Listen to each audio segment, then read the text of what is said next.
Hello दोस्तों, मेरा नाम है प्रदीप। तो पिछली क्लास में हमने देखा था हेडिंग कि कैसे आप हेडिंग डिजाइन कर सकते हैं एलिमेंटर के अंदर। और आज हम करेंगे इमेज के अंदर कि आप कैसे एक इमेज को लगा सकते हैं और क्या क्या डिजाइन क्या क्या सेटिंग हमें देखने को मिलती है। और अगर आपने हमारे चैनल को सब्सक्राइब नहीं करके रखा है तो सब्सक्राइब कर लीजिए, क्योंकि ये एलिमेंटर का पूरा कोर्स रहेगा यहाँ पे। तो हमने हेडिंग देख लिया था और आज हम देखने वाले इमेज। तो मैं यहाँ पर इमेज को यहाँ पर ड्रैग एंड ड्रॉप कर दूंगा। तो यहाँ पर आ चुका है एक इमेज, आपको दिख रहा होगा, ये बहुत बड़ा है। बट हम इसको करेंगे सेलेक्ट, और सेलेक्ट करने के लिए हम यहाँ पर पेंसिल के ऊपर क्लिक करेंगे।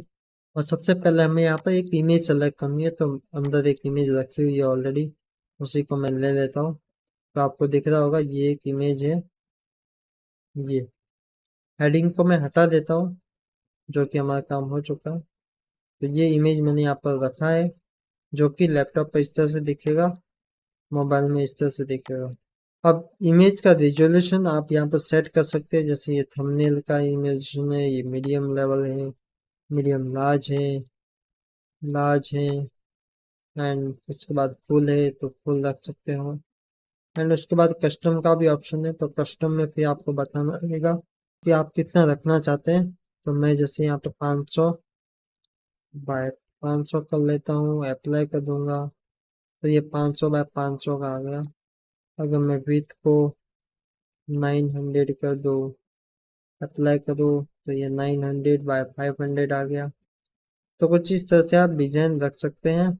और अगर आपको इस इमेज को किसी से लिंक करना है, किस इमेज के ऊपर क्लिक करे तो कोई दूसरे पेज के ऊपर चला जाए या कोई और ओपन हो जाए पेज, तो यहाँ पे लिंक का ऑप्शन है, यहाँ पे आप क्लिक करेंगे एंड कस्टम यूआरएल के ऊपर क्लिक करेंगे और वो लिंक आप यहाँ पर पेस्ट करेंगे तो आपका काम हो जाएगा। उसके बाद एक कैप्शन, तो कैप्शन में अगर आपको कुछ देना है, अटैचमेंट कैप्शन या फिर कस्टम कैप्शन, तो आप यहाँ पर लिख सकते हैं। मैं नन कर देता हूँ। एंड ये हमारा इमेज के अंदर कंटेंट वाला पार्ट था एंड हम जाते हैं स्टाइल के अंदर। तो स्टाइल के अंदर हमें देखने को मिलता है इमेज, और यहाँ पर सबसे पहले ऑप्शन होता है अलाइनमेंट का, लेफ्ट रखना है, सेंटर रखना है या फिर राइट रखना है। तो हमें रखना है सेंटर। एंड उसके बाद विथ, तो आपको विथ कितनी रखनी है वो आप यहाँ पर सेलेक्ट कर सकते हैं। विथ यहाँ पर आपकी रहती है परसेंटेज में। एंड उसके बाद है मैक्स विथ, तो मैक्स विथ आपको कितनी रखनी है वो भी आप यहाँ पर सेलेक्ट कर सकते हैं। उसके बाद है हाइट, तो इमेज का हाइट आप यहाँ पर सेलेक्ट कर सकते हैं। तो ये चीजें हमने देखी और उसके बाद हम आ जाते हैं नीचे। उसके बाद आपको ये जो अलाइनमेंट विथ मैक्स विथ तो हाइट, ये आपको दिख रहा होगा अभी डेस्कटॉप के ऊपर है। अगर आप चेंज करना चाहो मोबाइल के अनुसार तो भी आप अलग चेंज कर सकते हो, क्योंकि मैंने आपको बताया था कि जहाँ पर भी ये आइकन होते हैं वहां पर आप अलग अलग रख सकते हैं सेटिंग। मोबाइल के लिए अलग, लैपटॉप के लिए अलग, टैबलेट के लिए अलग। और उसके नीचे हमें ऑप्शन मिलता है नॉर्मल और होवर का। तो नॉर्मल के अंदर हमें कौन सा डिजाइन रखना है वो आप यहाँ पर रख सकते हैं। जैसे नॉर्मल में मुझे ओपेसिटी में 1 कर लेता हूँ एंड होवर के ऊपर मैं थोड़ी इसकी ओपेसिटी घटा देता हूँ। तो मैं ये नॉर्मल है और मैं होवर करूंगा, मतलब माउस का आइकन लेके जाऊंगा, तो आपको दिख रहा होगा ये कुछ इस तरह से हो रहा है। अब ये एक ही झटके के अंदर हो रहा है, आपको दिख रहा होगा जैसे मेरा माउस जा रहा है वैसे ही हो जाता है। अगर मुझे इसको थोड़ा सा स्लो करना है, ट्रांजिशन लाना है, तो आपको होवर के अंदर जाएंगे, तब यहाँ पे आपको पूछा जाएगा ट्रांजिशन ड्यूरेशन। तो मैं यहाँ पर इसका कर देता हूँ 2 सेकेंड। और जैसे मैं इसके ऊपर होवर करूंगा तो स्लो हो जाएगा एनिमेशन। तो कुछ इस तरह का आप डिजाइन कर सकते हैं। एंड सीएसएस फिल्टर लगा सकते हैं, जैसे इमेज में से कलर गायब करना है या कॉन्ट्रास्ट बढ़ाना है, ब्राइटनेस बढ़ानी है, ब्लर करना है इमेज को, तो वो आप यहाँ पर कर सकते हैं। जैसे मैं ब्राइटनेस बढ़ा सकता हूँ। तो जो भी आप यहाँ पर करेंगे वो आपको यहाँ पर दिखेगा ऑप्शन। जैसे मैं इसके ऊपर सीएसएस फिल्टर के ऊपर जाऊँ और इसका ब्राइटनेस मैं बढ़ा देता हूँ, तो आपको दिख रहा होगा जैसे मैं माउस के ऊपर लेके गया ब्राइटनेस बढ़ गया। हम होवर के ऊपर बात कर रहे हैं। एंड अगर वापस पहले जैसा कर देता हूँ और नॉर्मल, और नॉर्मल में भी यही CSS फिल्टर में देखने को मिलता है। जो भी आपको सैचुरेशन बढ़ाना है, कम ज़्यादा करना है, वो आप यहाँ पर कर सकते हैं। जैसे मैं ब्राइटनेस कम कर लेता हूँ एंड उसके बाद मैं होवर के ऊपर जाऊंगा तो ब्राइटनेस बढ़ जाएगी, क्योंकि हमने होवर के अंदर वो सेटिंग रखी है। उसके नीचे हमें बॉर्डर टाइप का, मतलब ये जो इमेज है इसको अगर आपको कोई बॉर्डर देना है, जैसे मैं सॉलिड दे देता हूँ, और बॉर्डर विड्थ हम दे देते हैं 5 पिक्सल की। और उसके बाद है बॉर्डर कलर, तो बॉर्डर कलर हम दे देते हैं ब्लैक। एंड बॉर्डर, आपको बॉर्डर नहीं दिखती है तो मैं बड़ा कर देता हूँ। एंड उसके बाद है बॉर्डर रेडियस, तो बॉर्डर रेडियस में आपको इसमें 20 पिक्सल दे देता हूँ, तो कॉर्नर थोड़े से राउंड हो गए, तो border radius means round. And उसके बाद है बॉक्स शेडो, तो हमारा बॉक्स बना है तो इसको आप शेडो दे सकते हो अपने अकॉर्डिंग। तो ये चीजें हम देख रहे हैं बॉक्स के अंदर जो आपने देखी। एंड उसके बाद हमें एडवांस का ऑप्शन देखने को मिलता है, तो आपको लेआउट कैसा रखना है। लेआउट में मार्जिन पैडिंग आप जो देना चाहो वो दे सकते हैं। मार्जिन पैडिंग के ऊपर एक एक्सक्लूसिव वीडियो लाना पड़ेगा। एंड उसके बाद विथ, तो विथ आपको कौन सी रखनी है वो आप रख सकते हैं। जैसे मैं फुल विथ कर देता हूँ, तो ज़्यादा सेटिंग आपको यहाँ पे समझ में नहीं आए तो आप इसको छोड़ भी सकते हैं।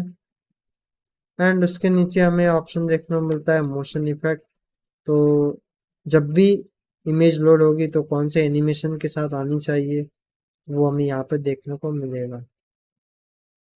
एंड उसके बाद है ट्रांसफॉर्म, तो इसको ट्रांसफॉर्म करना है, फ्लिप करना है। जैसे मैं फ्लिप हॉरिजॉन्टल कर लेता हूँ, और मैं जैसे ही होवर के अंदर जाऊंगा तो इसे मैं नॉर्मल रखूंगा। तो ये हमने देखा। उसके बाद है बैकग्राउंड, तो आपको दिख रहा होगा कि ये हमारा जो सेक्शन है पेंसिल, इसके अंदर अगर आपको कोई बैकग्राउंड देना है, इससे मैं बैकग्राउंड दिखा देता हूँ रेड कलर का। तो ये हमारा आपको दिख रहा होगा कि ये इमेज है और बैकग्राउंड कहाँ है हमारा। तो कुछ इस तरह से आप दे सकते हैं बैकग्राउंड। एंड उसके बाद है इमेज भी लगा सकते हो बैकग्राउंड में। उसके बाद है बॉर्डर, तो अगर बॉर्डर आपको देना है, अब बॉर्डर किसका देंगे आप, इसका जो ये पेंसिल है उस पेंसिल का पूरे का बॉर्डर में दिखा भी देता हूँ। जैसे मैं सॉलिड कर देता हूँ, विथ में 5 कर लेता हूँ, बॉर्डर रेडियस में 20 कर लेता हूँ, एंड बॉक्स शेडो में लगा देता हूँ। तो ये चीज़ हमें देखने को मिलती है। उसके बाद है मास्क, तो मास्क हमें नहीं लगाना, रेस्पॉन्सिवनेस अभी हम देख चुके हैं। तो कुछ इस तरह से हमारा डिजाइन बन के आया है। और अगर इसके अंदर मैं आपको मार्जिन पैडिंग दिखाऊँ, तो मैं यहाँ पर पेंसिल के ऊपर क्लिक करूंगा तो मेरा इमेज कंटेनर सेलेक्ट हो जाएगा, इमेज वाला। एंड उसके बाद मैं लेआउट के ऊपर जाऊंगा तो सबसे पहले मार्जिन, तो मैं यहाँ पर 10 पिक्सल का मार्जिन लगा देता हूँ। तो आपको दिख रहा होगा कि ये जो कंटेनर है इसे बोलते हैं कंटेनर, जहाँ पे ये 3 सेक्शन दिखते हैं, सेटिंग दिखती है। इसके अंदर आपको दिख रहा होगा कि हमने जैसे 10 पिक्सल का मार्जिन दिया है तो गैप आ चुका है। अगर मैं आपको 0 करके दिखाऊँ तो आपको दिख रहा होगा 0, अभी गैप नहीं है। एंड अभी मैं जैसे 20 कर देता हूँ तो 20 पिक्सल का गैप आ गया। और अभी मैं दिखा देता हूँ पैडिंग, तो पैडिंग भी मैं कर देता हूँ 40 पिक्सल की। तो आपको दिख रहा होगा कि जो हमारा इमेज का सेक्शन है उसकी बॉर्डर ये है, और उसके अंदर हमने इमेज दी है, तो उनके बीच में जो गैप है उसे बोलते हैं पैडिंग। तो ये मार्जिन और पैडिंग जब आप प्रैक्टिस करेंगे तो आपको धीरे धीरे समझ में आ जाएगा कि मार्जिन और पैडिंग को कैसे यूज करना है। और थोड़ा सा अभी मैंने आपको बता दिया है कि मार्जिन और पैडिंग में क्या डिफरेंस रहता है, तो आप इसे यूज कर सकते हो अपने अकॉर्डिंग। और हम मिलते हैं नेक्स्ट वीडियो में, तब तक के लिए थैंक यू।